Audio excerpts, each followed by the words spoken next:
ವೀಕ್ಷಕರೇ ನಮಸ್ಕಾರ. ನಾವಿವತ್ತು ಶಿಬಾಜೆಯ ಹತ್ತಿರದ ಮೊಂಟೆ ತಡ್ಕದ ದುರ್ಗಾ ಪರಮೇಶ್ವರಿ ದೇವಸ್ಥಾನದಲ್ಲಿದ್ದೇವೆ.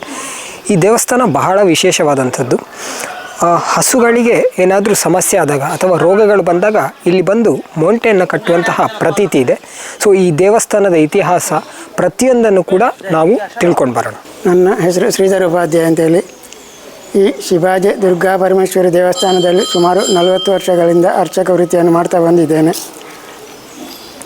ಹಾಗೆ ಈ ದೇವಸ್ಥಾನವು ಬರೀ ಪುರಾತನ ದೇವಸ್ಥಾನವಾಗಿ ಸುಮಾರು 1000 ವರ್ಷದಷ್ಟು ಹಿಂದಿನ ಇತಿಹಾಸ ಹೊಂದಿದೆ. ಹಾಗೆ ದೇವರು ಉದ್ಭವ ಆಗಲಿಕ್ಕೂ ಮತ್ತು ಬೆಳ್ತಂಗಡಿ ತಾಲೂಕಿನ ಶಿಬಾಜೆ ಗ್ರಾಮ ಅತಿ ಕುಗ್ರಾಮದಲ್ಲಿದ್ದು ಈ ಕಾಡುಗಳ ಮಧ್ಯದಲ್ಲಿ ಇದ್ದ ಒಂದು ದೇವಸ್ಥಾನವಾಗಿದೆ. ಹಾಗೆ ಹಿಂದಿನ ಕಾಲದಲ್ಲಿ ಈ ದೇವರು ಉದ್ಭವ ಆದದ್ದು ಅಂತ ಇತಿಹಾಸ ಇರುವಂಥದ್ದು. ಉದ್ಭವ ಆಗಲಿಕ್ಕೂ ಕಾರಣವಾಗಿ ಈ ಹಿಂದಿನ ಕಾಲದಲ್ಲಿ ಈ ಶೇಂದಿ ತೆಗೆಯುವವರಿಗೆ ದೇವರು ಕಾಣಲಿಕ್ಕೆ ಸಿಕ್ಕಿದ್ದು ಅಂತ ಇತಿಹಾಸ ಇರುವಂಥದ್ದು. ಹಿಂದಿನ ಕಾಲದಲ್ಲಿ ಜಾನುವಾರುಗಳಿಗೆ ಅಥವಾ ಜಾನುವಾರುಗಳು ಕಾಣೆಯಾದರೆ ಅಥವಾ ಅನಾರೋಗ್ಯದ ಸಂದರ್ಭದಲ್ಲಿ ದೇವರಿಗೆ ಮಣ್ಣಿನ ರೂಪದಲ್ಲಿ ದನಗಳ ರೂಪಗಳನ್ನು ಮತ್ತು ಹಾಗೆ ಬಿದಿರ ಗಂಟೆಯನ್ನು ಹರಕೆ ಒಪ್ಪಿಸುವ ವಾಡಿಕೆಯಲ್ಲಿ.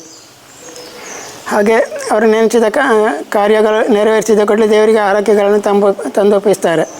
ಮತ್ತು ದಿನ ದೇವಸ್ಥಾನಕ್ಕೆ ಭಕ್ತಾದಿಗಳ ಅನುಕೂಲಕ್ಕಾಗಿ ಬೆಳಿಗ್ಗೆ ಧರ್ಮಸ್ಥಳದಿಂದ ಬೆಳಿಗ್ಗೆ 7 ಗಂಟೆಗೆ ಹೊರಟು ಇಲ್ಲಿ 8 ಕಾಲಕ್ಕೆ ಬಸ್ಸು ಬರ್ತದೆ.